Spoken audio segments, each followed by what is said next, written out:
Welcome to the 7 Days to Amazing podcast, where you learn how to make your life, business, and style even more amazing in the next week.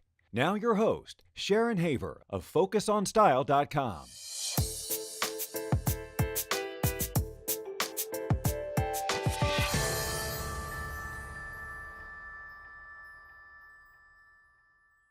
Hello, Chicsters. Do you ever feel like you have a little secret with that certain smile on your face and you hope the whole world doesn't know what it's coming from, but you have it? Well, I got a couple of secrets here. One is I just found something out, and it's got me sort of feeling a little, And the other one, I have a secret guest for you today, and she is going to really rock your world. She's kind of somehow going to make you a bit closer between you and your relationship with money. So today's very exciting guest on 7 Days to Amazing podcast is LoriAnne Reeves. So let me ask you a question. What's your money story, honey? Have you ever felt like you get into your own way so much that it affects your business and your life? Well, today's amazing guest is going to help you get unstuck so you can succeed. LoriAnne Reeves is a money mindset expert, a speaker, and a business coach who helps her clients transform their relationships with money so that they can have the financial success and lifestyle they want and desire. LoriAnne believes that it doesn't matter what or who knocks you down. It is your responsibility to get back up to be able to live your life on your terms, so that your personal transformation and business success can happen. As a serial entrepreneur over 20 years, LoriAnne's varied journey has come together in a way that serves her clients at the highest level. Her focus is in the entrepreneurial, professional women, and creative spaces, and she believes that mistakes, detours, and unexpected life events have shaped and led LoriAnne to give her clients leadership with the one ingredient necessary in life and business, and that is resilience. So, people, you are in the right place if you desire to rewrite your money story, so much so that you should grab LoriAnne's special gift over at rewriteyourmoneystory.com. So sit back, you will be amazed today, and welcome, LoriAnne Reeves. I am thrilled to have you with us. Thank you, Sharon. I'm thrilled to be here. So excited. What a great intro. I love it when when you do those things.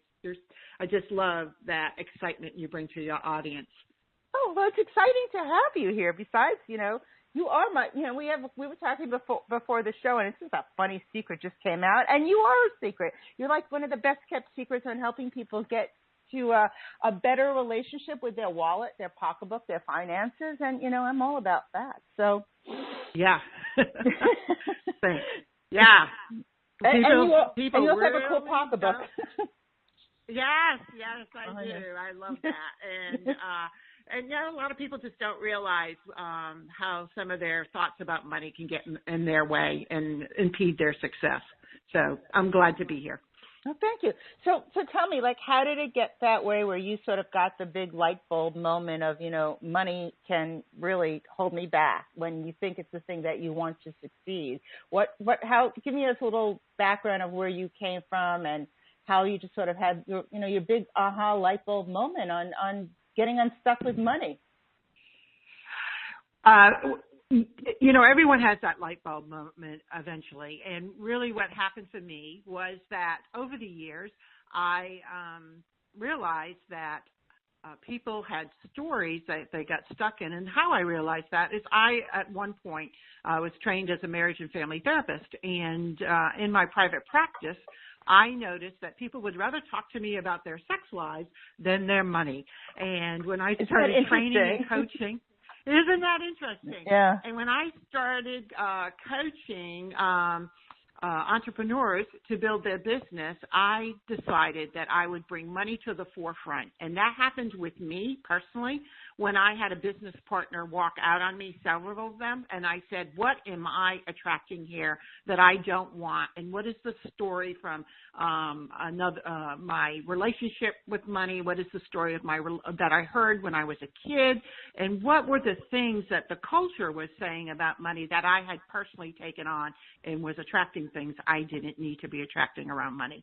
So that's, in a nutshell, what happened with me.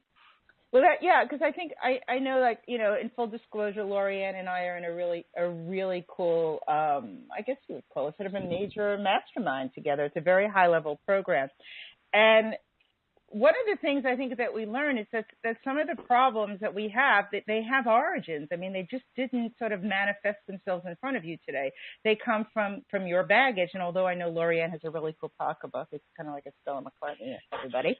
But, but like, where does this baggage come from? Where, when you're carrying it around and it's not in your purse, when you're talking to people. And I find it so fascinating that you say that people would talk to you more about their sex life than their money. And I know.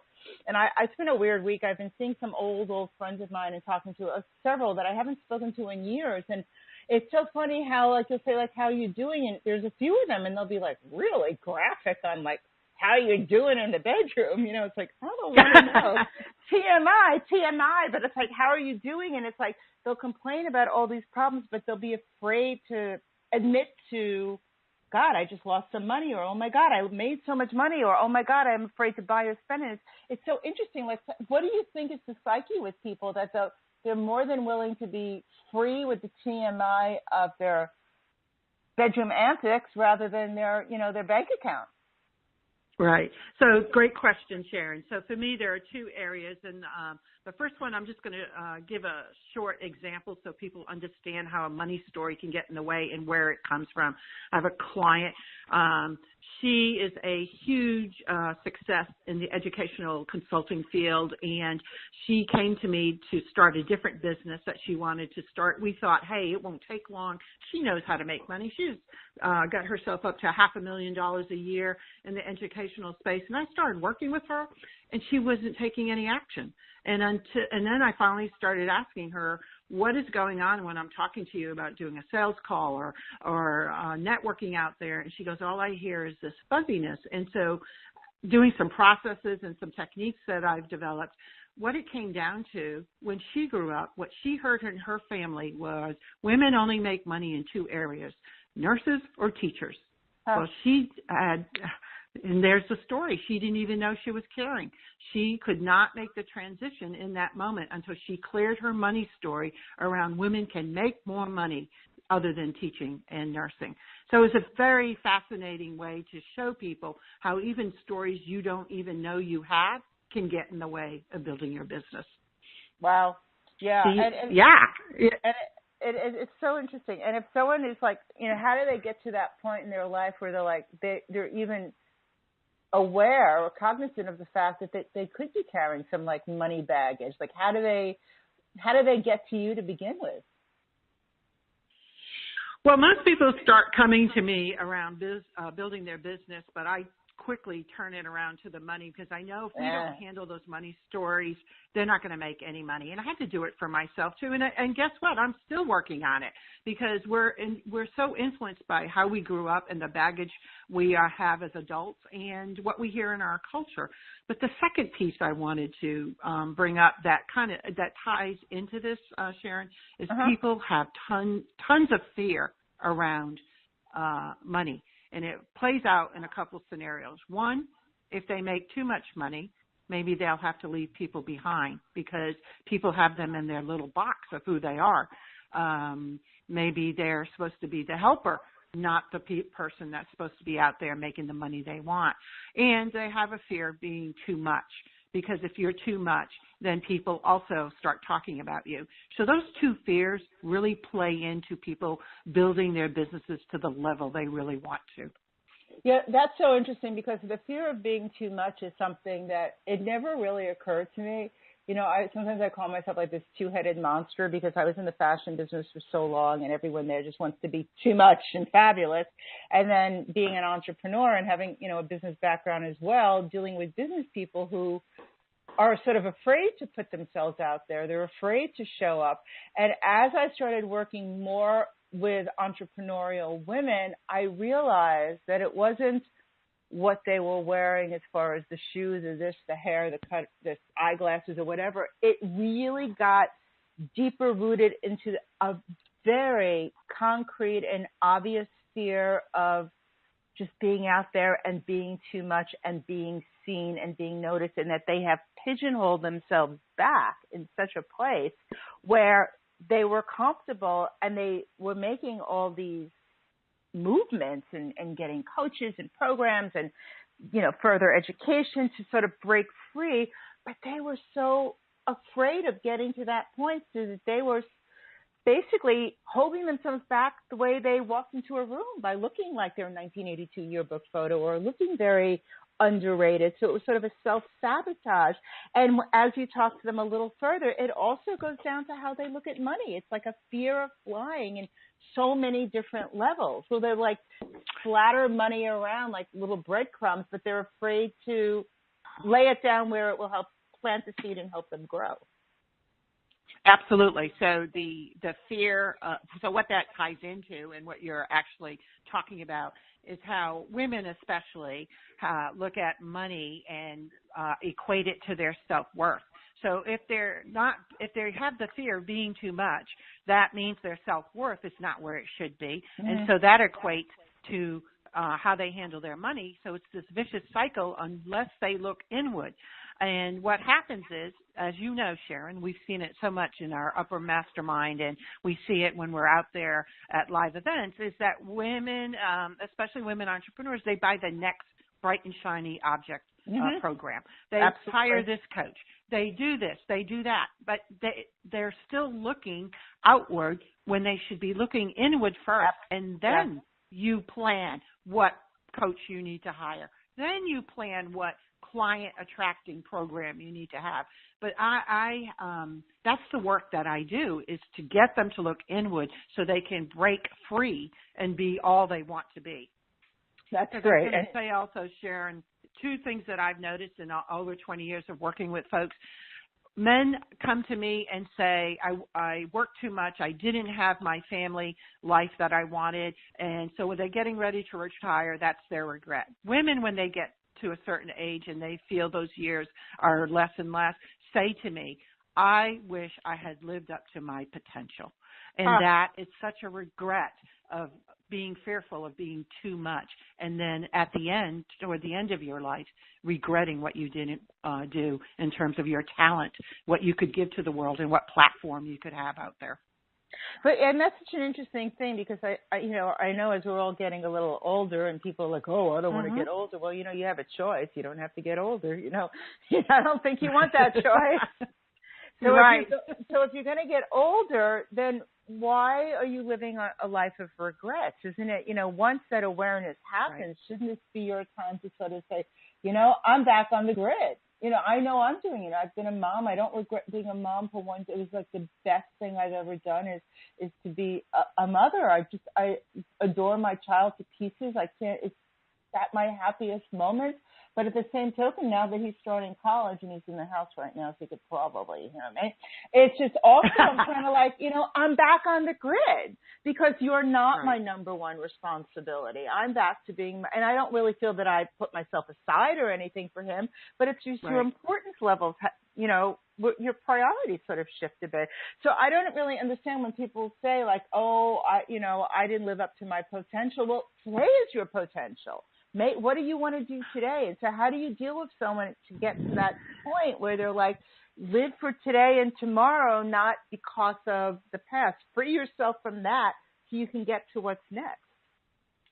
Right. And so, again, you tie into my other fear that women have is that they are geared towards helping others, taking care of their families. Yeah. And you're right. I've gone through the same thing. had one child after many years of trying, and I turned a lot of my attention to him. And then, even though I didn't sacrifice myself completely, but women have that tendency to keep doing that in their business, and they keep thinking that if I just help more, my client is going to pay me. No, your client is going to take advantage of you. So, and the fear is if I stand up to be all of me, then my family, my clients will leave me behind, and I will be left behind. So that first fear I talked about now plays into what you're talking about, and it's paralyzing for women because they're such creators and helpers and caregivers, and it's not that I don't want them to continue to do that. I want them to stand in their power and deliver that for their clients and be well paid at the same time. No, exactly. Sometimes you really have to realize, especially in business, you have to put the oxygen mask on first. Before you can say. My father used to have this expression where you can't fix a sparrow with a broken wing, and it was like, absolutely. You want to, you can help the sparrow, put it in a little sock so it protects its wing until it heals, but there's only so much. So tell me a little bit about, how your week works out. So other people looking into it, I know they think, the life of an entrepreneur, and you are a busy speaker, and you are really on the speaking circuit, which bravo to you. And you also have a pattern making business. So you also understand women like what fits, which is kind of interesting. And, I love the idea that pattern making is still around. And I was just talking to a friend who makes his own clothes. So tell me a little bit about how your average week goes. And if you want to sort of tell me, like, what's your perfect ideal week? Okay. Well, my average week goes, oh gosh, it's already Friday, and I go, how did this happen? But this is a week I'm not traveling. So when I'm not traveling, I'm doing some local networking. It's towards the end of the year, and I'm concentrating right now on trying to book my speaking gigs for the first quarter of 2017. And but my average week goes when I'm not traveling is I'm working on content, I'm creating blogs, I'm networking, I'm on the phone with my clients doing my coaching. And when it comes to my pattern business, then I'm also putting some time aside to go ahead and bring out the next pattern that I want to bring out. How many patterns do you bring out at a time? And do you design them all? It just depends. I've designed them all. Yes, I have designed them all. I have 14 right now. Well, I've got 3 in the pot.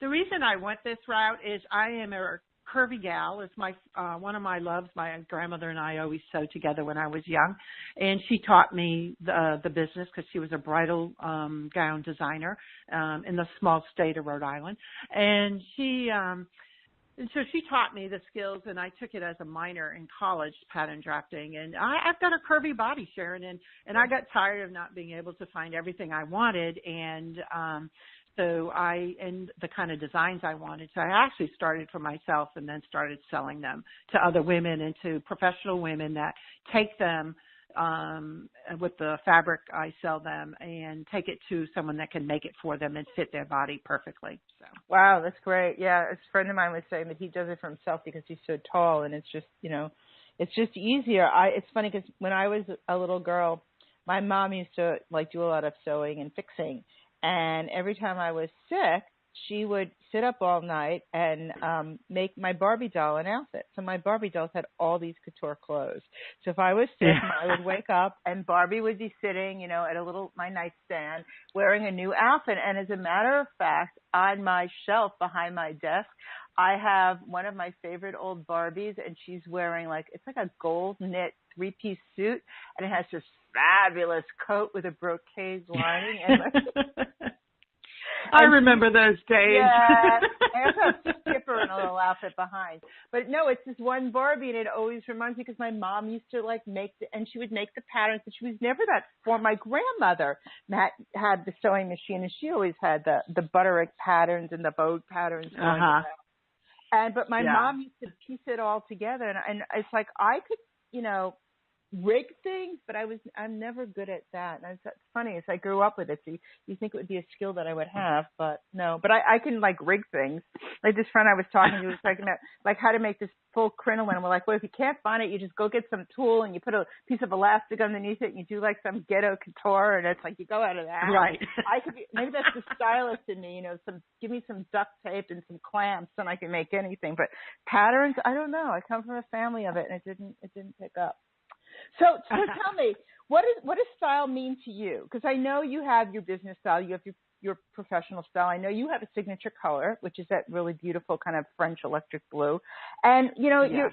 you've got your business brain on, but you also, when you project yourself, you have a definite LoriAnne look. So tell me, just in the whole big picture of just business and life, and the whole thing of making it amazing. Like, what does style mean to you? Oh, great question. And for me, it was the realization that my style had to be based on me, just like my business has to be based on me. So style means to me that I have to look at my body and say, yes, I am an hourglass and a full figure hourglass, and I have this certain personality, and I have to meld the two. So, for me, it's all about style is complimenting my body shape, making sure my proportions are good, and it's fitting me wonderfully and giving me some room and comfort. And my electric blue is, every time I wear it, that French cobalt blue, people just always complimented me on it. So I've adopted it as the color because people love it on me, and I obviously must look good on it. And it means that style means I can run around in the world, and people, when they start to know me, yeah, that's LoriAnne, that I have adopted my personality in my clothing. A little bit tailored, but with some extra oomph to it, some leather here and there, because I don't do well because of my shape and anything that's too frou-frou, but I know how to now dress my body and put those details of my life on my body. Great. And how does that translate into like the way your site is and your business and just your whole general personal brand? And because I also say a lot of things is I want, when I work with one-on-one people or through any of my courses and programs, it's like, I want you to look worth it. I want you to look relevant. I want you to look rich. And rich doesn't necessarily always mean in the pocketbook, although it just means a rich and full life where it's nice to have it more in the pocketbook and look ready. Because so many of these women are like, you meet them at marketing and business events and like, oh yeah, I'm a so-and-so coach and I charge 6 figures to do this. And it's like, you look like you were just cleaning the carburetor. I think not, So it's like, how do you... So how do you put it together for your business that you look, you're the money lady? It goes back to that self-worth question. Those women you're meeting out there, I have the same question. How are you going to have someone hire you if you're not looking like you are making the money that they want to make? So it becomes a self-worth issue in terms of embodying my self-confidence, projecting my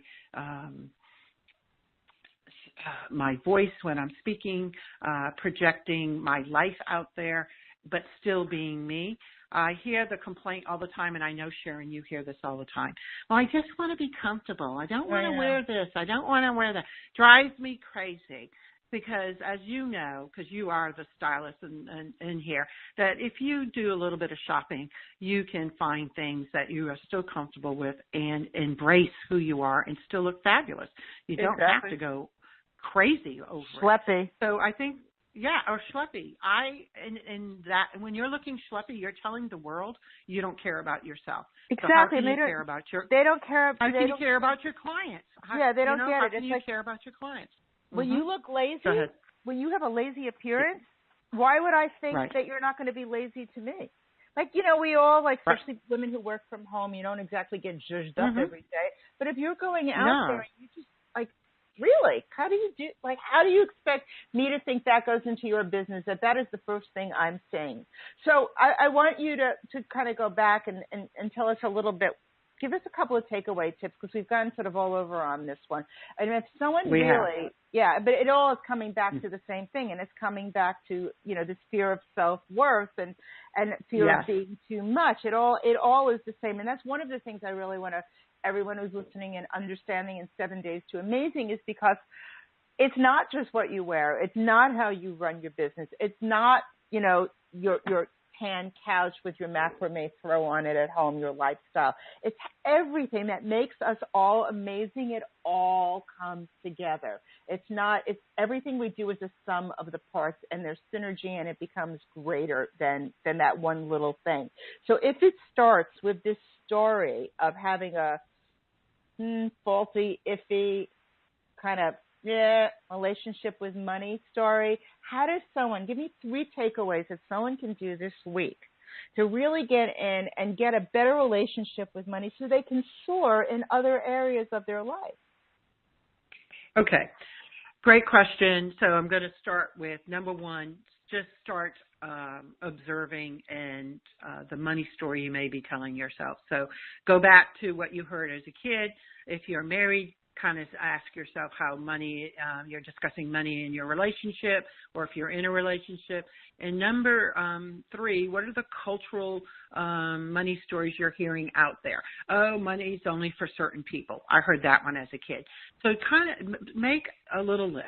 Now, and then once you make that list, start looking how you behave in your business. How do you approach a sales call? Are you excited? Do you not even want to hear the word sales conversation? Do you delegate out your money? Do you not, or do you pretend that money doesn't even exist? Because another thing I get some backlash on is, you know, LoriAnne, money isn't everything. But in business, it touches everything. And you must see how you're acting in your business. So you've got the story, you're looking at your behavior, and then when someone asks you, the third piece is the emotion piece and the fear piece. When someone asks you, how much do you charge? Do you freeze? Do you have butterflies in your stomach? This tells you where you need to start. And if at any point in this conversation that I've had with Sharon, to all your listeners out there, I'm talking to them, I have made you mad or you didn't like what I said, that's where you start, because whatever, it's more of a projection about you than it is about me. It's for you to look at whatever emotion you had around money, that it's the place for you to start digging internally, because money is a tool. It has no emotion. It has nothing. We humans do this to money. So you have to look at yourself and where you get upset, and that's the first place you start. That is such an incredible point. It's like, and it's not on money. It's on everything. And it's just, as people get so angry with stuff and angry with, why did she say that? Why does that matter to you? It's you. What nerve is that, you know, sort of triggering? Yeah. What is it doing? Yeah. Why are you getting that reaction? Because you really shouldn't care, but obviously you care so much. So what is it in you that's making you care so much about it? And that's kind of, I think, the glue to all of this. That's the core. And especially, absolutely. You know, I would have. Go on. I'm sorry. I was just going to tell you, when people get angry, that's a mask for fear. When people procrastinate, that's not laziness. That's another mask for fear. All these things that we project are 100% mask for fear. And so in that moment, you have an opportunity to ask yourself, what is this about me that I just had this reaction? That's the first question you ask, because it always is about you, not about the other person. No, that's brilliant. That's, you know, that if we had to have one takeaway on all of this from you, that is just like, what is this about me that gives me this reaction? And so I have this reaction, and you'll see. So, I mean, I just think this was really great. And I think this is, I know I love you. I just think you're, you know, wonderful. So what? Thank you. So what I said in the beginning of the top of the show is, I said, if you want to get more of Lori, you can go over to the rewriteyourmoneystory.com, and she's got something special for you. And do you want to tell us a little bit more about that, or any other current projects that you're working on? We'll put the links underneath this on FocusOnStyle. If you're listening to this on iTunes, you can go back to the FocusOnStyle page, or rewriteyourmoneystory.com and get it there. But tell us what else what are you up to? What else do you want to say? Yeah, first of all, also, when they go to that link, they'll be able to take a money mindset quiz, and then they'll get a report on where to start thinking about how they view money. So it'll be really nice for them. I'm finishing up my new ebook, getting ready to publish that, and I am going to start a major program starting in January, so people can get their money story right and really make the money they want in 2017. And, of course, I do a lot of one-on-one coaching, so if people are interested in that, they can just drop me a line, and I'll be glad to chat with them. Okay, great. Fantastic.